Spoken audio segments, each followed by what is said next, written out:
నియోజక ప్రజలందరికీ కాంగ్రెస్ తరఫున ముస్లిం బంధుమిత్రులందరికీ కూడా బక్రీద్ పండుగ శుభాకాంక్షలు. మరి మొన్నటి రోజు జరిగిన ఘర్షణ నిజంగా కూడా బాధాకరం. మరి అది ఎక్కడ పొరపాటు జరిగిందో, అది ఎలా జరిగిందో కూడా పోలీసులు కానీ మరి ఎమ్మెల్యే గారు కానీ దాన్ని పర్యవేక్షిస్తున్నారు. కాబట్టి దాని మీద రాజకీయం చేయకుండా, ప్రజలను ఆందోళనకు గురి చేయకుండా మనం సామరస్యంగా పనిచేస్తే బాగుంటుంది. మరి దీన్ని రాజకీయం చేస్తూ ఎమ్మెల్యే మీద తన ఎమ్మెల్యే గారు హస్తం ఉన్నదని మాట్లాడడం ఇది కరెక్ట్ కాదు. మరి ఏదున్నా కానీ మరి సీసీ ఫుటేజ్లు ఉంటాయి కాబట్టి దాంట్లో పర్యవేక్షిస్తూ ఎవరు ఎక్కడ మిస్టేక్ అయిందో అవన్నీ కూడా గమనిస్తున్నారు. మరి దీని మీద రేవంత్ రెడ్డి గారు కూడా ఎమ్మెల్యే గారు కూడా దీని మీద మాట్లాడడం జరుగుతున్నది. మరి ఎక్కడ మిస్టేక్ జరిగిందో వాళ్ళందరూ చూస్తున్నారు. కాబట్టి దీన్ని రాజకీయం చేయకుండా, మెదక్ ప్రజల్లో ఆందోళన గురి చేయకుండా అందరూ సామరస్యంగా శాంతియుతంగా ఉండాలని చెప్పి మెదక్ ప్రజలందరికీ తెలియజేస్తున్నాము. మరి దీనికి రాజకీయంగా ముందుకు లాగకుండా అందరినీ సామరస్యంగా చూస్తూ ముందుకెళ్లాలని చెప్పి మరి అందరి ప్రతిపక్ష రాజకీయ నాయకులందరూ కూడా విజ్ఞప్తి చేస్తున్నాం. ప్రజలకు కాంగ్రెస్ పార్టీ తరఫున శుభాకాంక్షలు తెలియజేసుకుంటూ, మొన్న మెదక్ పట్టణంలో ఏదైతే ఘర్షణలు జరిగాయో మరి వాటిని కాంగ్రెస్ పార్టీ తీవ్రంగా ఖండిస్తుంది. మరి కాంగ్రెస్ పార్టీ అధికారంలోకి వచ్చిన తర్వాత గౌరవ ముఖ్యమంత్రి రేవంత్ రెడ్డి గారు మరి ఎన్నో సంక్షేమ కార్యక్రమాలు చేసి అన్ని మతాల వారిని కూడా సమానంగా ప్రోత్సహించి వారికి ఏ రకమైన అయినా కానీ చేయడం జరుగుతూ ఉంది. మరి ఈ కొంతమంది పని కట్టుకొని మొన్న ఈ మెదక్లో మరి ఘర్షణలు సృష్టించి మరి కొన్ని మతాల వారు మరి శాంతియుతాన్ని భంగం కలిగించడం జరిగింది. దాంతో మరి ఎమ్మెల్యే గారు కూడా వెంటనే స్పందించి మరి రోహిత్ రావు గారు కానీ మైనంపల్లి హనుమంతరావు గారు కానీ మరి అధికారులకు తక్షణమే వారికి సూచనలు చేసి మరి చట్టరీత్యా ఎవరైతే వాళ్ళు చేశారో వారిపై చర్య తీసుకోవాలని ఇమీడియట్గా స్పందించి శాంతి భద్రతలను ఎటువంటి ఇబ్బంది జరగకుండా మరి అల్లర్లు కాకుండా చేయడం జరిగింది. మరి నిన్న మరి మన నిజాంపేట జెడ్పీటీసీ పంజా విజయ్ కుమార్ గారు దీంట్లో ఎమ్మెల్యే గారి ప్రమేయం ఉందని ఆయన చర్చించడం జరిగింది. మరి దానికి మేము తీవ్రంగా పరిగణిస్తున్నాం. ఎందుకనంటే మరి రాజకీయాలన్నీ ఎలక్షన్లప్పుడే తప్ప మరి ఏదో బురద చల్లాలనే ఆలోచనతో ఎమ్మెల్యే గారికి మంచి పేరుందని, హనుమంతరావు గారు ఎన్నో రకాల పనులు చేస్తున్నారని వారికి ఇబ్బంది కలిగించే విధంగా మరి విజయ్ కుమార్ గారు నిన్న తెలియజేయడం జరిగింది. మరి వారికి మరొకసారి కూడా మేమందరం కూడా ఆయనకు ఏంటంటే మీరు హుందాతనంగా ఉండాలి, రాజకీయాలు అంటే ఉందా, మరి మీరు బీజేపీలో ఉన్న ఎవరు కూడా మాకు ఇబ్బంది కాదు కదా, అంతా రాజకీయాలు ఒకటే. కాబట్టి మీరు ఈ విషయాన్ని నేను మరొకసారి కూడా మీకు మరి ఎమ్మెల్యే గారి మీద మీరు ఇచ్చినది ఏదైతుందో ఉపసంహరించుకోవాలని వెంటనే క్షమాపణ చేయాలని తెలియజేసుకుంటున్నాం.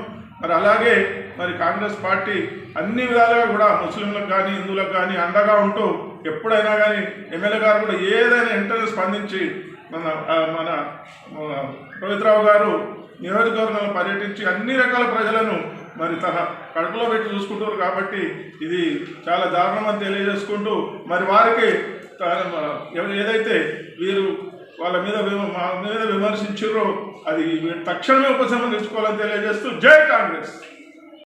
కాంగ్రెస్ పార్టీ తరఫున బక్రీద్ పండుగ జరుపుకుంటున్న ముస్లిం సోదరులకు శుభాకాంక్షలు తెలియజేస్తూ, మెదక్ పట్టణంలో మొన్న రాత్రి కానీ జరిగిన సంఘటనలు అత్యంత దురదృష్టకరం.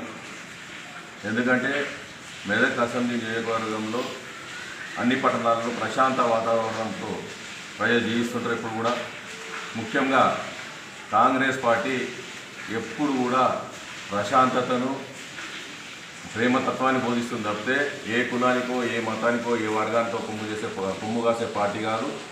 కాంగ్రెస్ పార్టీ నాయకత్వం ఎప్పుడైనా ప్రజలంతా సుఖ సంతోషాలతో ప్రేమతో జీవించాలి, పరస్పరం ప్రతి మతాన్ని గౌరవించుకుంటూ జీవించాలి, ఈ దేశ సమగ్రతను సామరస్యతను కాపాడాలని కోరుకునే ఏకైక పార్టీ ఈ దేశంలో ఉందంటే కాంగ్రెస్ పార్టీ మాత్రమే. కాంగ్రెస్ పార్టీ నాయకులు ఎప్పుడు ఎవరిని ద్వేషించరు, ద్వేషానికే పూర్తి వ్యతిరేకం కాంగ్రెస్ పార్టీ, ద్వేషించడానికి.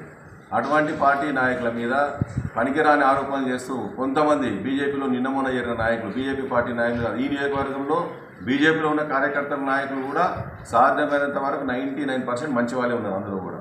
అటు ఎంఐఎంలో మెదక్లో కూడా ఉంటే వాళ్ళు కూడా మంచి వాళ్ళే ఉన్నారు అందులో కూడా. ఎక్కడ కూడా ఘర్షణ వాతావరణం ఈ మెదక్ నియోజకవర్గంలో ఎక్కడ లేదు. గత 40 సంవత్సరాలుగా కాంగ్రెస్ పార్టీ నాయకులు మేమందరం ఉన్నాం. ఎక్కడ కూడా చిన్న సంఘటన జరిగిన మన నియోజకవర్గంలో జరిగిన సంఘటన లేదు. కానీ అందులో నిన్నమోన చేరిన కొంతమంది నాయకులు, ఎన్నికల ముందు చేరిన నాయకులు వ్యక్తిగతంగా మైనంపల్లి రోహిత్ రావు గారిని, మైనంపల్లి హనుమంతరావు గారిని, ఆ కుటుంబాన్ని కించపరుస్తూ మాట్లాడిన విజయ్ మాట్లాడిన మాటలను వెంటనే వెనక్కి తీసుకోవాలి. ఆయన మాట్లాడిన ప్రతి మాటను తీవ్రంగా ఖండిస్తున్నాం. ఎన్నికల ముందు నీకు వాళ్ళకి ఏదైనా వ్యక్తిగతంగా ఎన్నికల్లో మీరు పోరాడినప్పుడు విమర్శించుకోవచ్చు.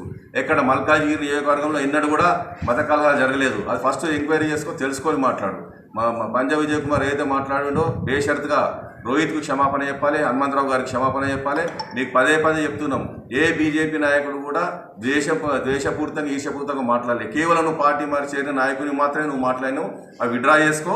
ఎందుకంటే ఎన్నికల ముందు నువ్వు ఏదేమి మాట్లాడినావో అది కూడా ఎన్నికలు అయినాక కూడా, ప్రభుత్వం మారినాక కూడా, ఎమ్మెల్యే గెలిచిన తర్వాత కూడా మాట్లాడతా అంటే అది జల్లదు ఎక్కడ కూడా. నువ్వు బీజేపీలో ఉంటే బీజేపీ నాయకునిగా ప్రవర్తించు, హుందాగా ప్రవర్తించు. అంతేగాని నువ్వేదో వ్యక్తిగతంగా మనసులో పెట్టుకొని రోహిత్ను, హనుమంతరావును విమర్శిస్తా అంటే ఈ నియోజకవర్గంలో కాంగ్రెస్ పార్టీ చూస్తూ ఊరుకోదు నిన్ను. మేము బీజేపీ నాయకులకు వ్యతిరేకం కాదు, బీజేపీ పార్టీకి వ్యతిరేకం కాదు, ఎంఐఎం పార్టీకి వ్యతిరేకం, ఏ కులానికి, ఏ మతానికి, ఏ వర్గానికి కూడా కాంగ్రెస్ పార్టీ వ్యతిరేకం కాదు. ఎట్టి పరిస్థితుల్లో నిన్న జరిగిన సంఘటనను కాంగ్రెస్ పార్టీ తీవ్రంగా ఖండిస్తుంది. ఏ మతం వాళ్ళైనా స్వరశాంతంగా జీవించాలని కోరుకుంటారు తప్పితే మీరు ఏమి లేనిది అక్కడ 2-3 జమ అయ్యి మీరు పోలీసు అధికారులు చేయవలసిన పని మీ చేతిలోకి తీసుకొని వాళ్ళని రెచ్చగొట్టడం జరిగిందో, దురదృష్టకర సంఘటన పోలీసు అధికారులు సమయానికి స్పందించకపోవడం జరిగిందో దాని మీద ప్రభుత్వం ఎంక్వైరీ చేస్తుంది, పోలీసు ఉన్నతాధికారులు ఎంక్వైరీ చేస్తారు. దానికి చట్టాలు ఉన్నాయి, అవన్నీ చట్ట ప్రకారం జరుగుతుంటాయి. ఆ కార్యక్రమాలన్నీ ఎవరి పట్ల, హిందువుల పట్ల కానీ ముస్లింల పట్ల కానీ దేశంతో కేసులు పెట్టే ప్రసక్తే ఉండదు. ఎక్కడైతే బాధాప్తా ఈరోజు అన్ని పట్టణాల్లో, అన్ని గ్రామాల్లో సీసీ కెమెరాలు ఉన్నాయి, సీసీ ఫుటేజ్ ఉన్నాయి, సీసీ నీళ్ళలో బతున్నాం మన ప్రజలందరం. కాబట్టి ఎవరం తప్పు చేసినా ఆ సీసీ ఫుటేజ్లో క్లియర్ కనబడుతుంది. ఎక్కడ ఆస్తుల నష్టం జరిగినా అందులో ఎవరు పాల్గొన్నారు, ఎవరిపైన దాడులు జరిగి కత్తిపోట్లకు గురైనా వాళ్ళు అందులో ఎవరు పాల్గొన్నారు. ప్రతి ఒక్కరిని కాంగ్రెస్ పార్టీ కానీ ప్రభుత్వం కానీ వదిలిపెట్టే ప్రసక్తి లేదు. మా ముఖ్యమంత్రి రేవంత్ రెడ్డి గారి నాయకత్వంలోని కాంగ్రెస్ పార్టీ ప్రభుత్వం ఎక్కడ కూడా విద్వేషాన్ని కానీ హింసను కానీ ప్రోత్సహించదు. పూర్తిగా అహింసాయుతంగా పనిచేసే పార్టీ ప్రభుత్వం అది. కాబట్టి ఇకనైనా విజయ్ కుమార్ గారు కూడా ఆయన బుద్ధి తెచ్చుకొని ఏదో పొరపాటున ఆవేశంగా మాట్లాడినని చెప్పి క్షమాపణ కోరి ఇకనైనా ఆయన పార్టీ పని చేసుకొని ఆయన ఎదుగుదలకు కృషి చేసుకుంటే మాకు ఎలాంటి అభ్యంతరం లేదు. కానీ ఏదో జరిగిన సంఘటన వేరు, ఆయన ఎమ్మెల్యేని తీసుకొచ్చి ఎమ్మెల్యే పార్టీకి ఏదో కాంగ్రెస్ పార్టీ నాయకత్వానికి సంబంధించి ఉన్నట్టు ఎమ్మెల్యేకి సంబంధించిన మాట్లాడితే మాత్రం ముందు మాత్రం సహించే ప్రసక్తి లేదని తెలియజేస్తున్నాం. అదేవిధంగా మెదక్ నియోజకవర్గ ప్రజలందరూ కూడా ప్రశాంత వాతావరణంలో శాంతియుతంగా జీవించాలని, అహింసాయుతంగా జీవించాలని, మీకేమైనా ఇబ్బందులు ఉంటే నేరుగా పోలీస్ స్టేషన్లో కంప్లైంట్ ఇవ్వండి. మేము పదే చెప్తున్నాం, ఏ కాంగ్రెస్ పార్టీ కార్యకర్త కానీ నాయకుడు కానీ హింసను ప్రోత్సహించడు, అహింసాయుతంగానే ఉంటారు, ఎక్కడ అక్రమాలకు పాల్పడరు. ఎక్కడైనా మీకు ఏదైనా ఇబ్బంది వస్తే నేరుగా ప్రతి పోలీస్ స్టేషన్ సంప్రదించండి. పోలీస్ అధికారులు పనిచేయడానికి సిద్ధంగా ఉన్నారు. ఎక్కడికక్కడ శాంతి భద్రతలు కాపాడడానికి పోలీస్ అధికార యంత్రాంగం ఉంది. కాబట్టి ప్రజలందరికీ కూడా ఆవేశాలకు పోకుండా, బీజేపీ కార్యకర్తలైనా సరే చట్టాన్ని చేతిలోకి తీసుకోకుండా స్పష్టంగా గోవుల రక్షణకు హైకోర్టే డైరెక్షన్ ఇచ్చినప్పుడు మనం పోలీస్ ప్రొటెక్షన్ తీసుకొని ఆ పని చేస్తే ఇవాళ మెదక్లో జరిగిన సంఘటన జరిగేది కాదు. ఎవరు కూడా యువకులు ఆవేశాలకు పాల్పడకుండా ప్రశాంతంగా జీవించాలని, మెదక్ నియోజకవర్గ పేరు ప్రతిష్టలు నిలబెట్టాలని, మెదక్ నియోజకవర్గం డెవలప్మెంట్ గురించి మాత్రం పోరాడవలసిందిగా అన్ని పార్టీలు కూడా విజ్ఞప్తి చేస్తూ ఎవరి పట్ల కాంగ్రెస్ పార్టీ ద్వేషంతో ప్రవర్తించదని మళ్ళొకసారి మా ఎమ్మెల్యే గారు కూడా స్పష్టంగా ప్రజల పక్షాన్నే ఉంటారు, మేము ప్రజల మధ్యలోనే ఉంటాం. కాంగ్రెస్ పార్టీ ప్రతి కార్యకర్త నాయకుడు ప్రజలకు ప్రశాంతంగా జీవించడానికి మేము పనిచేస్తామని తెలియజేస్తున్నాం. జై హింద్, జై కాంగ్రెస్. అసలైన తొలి వెలుగు. ఫాలో వాట్సాప్ @తొలి వెలుగు official.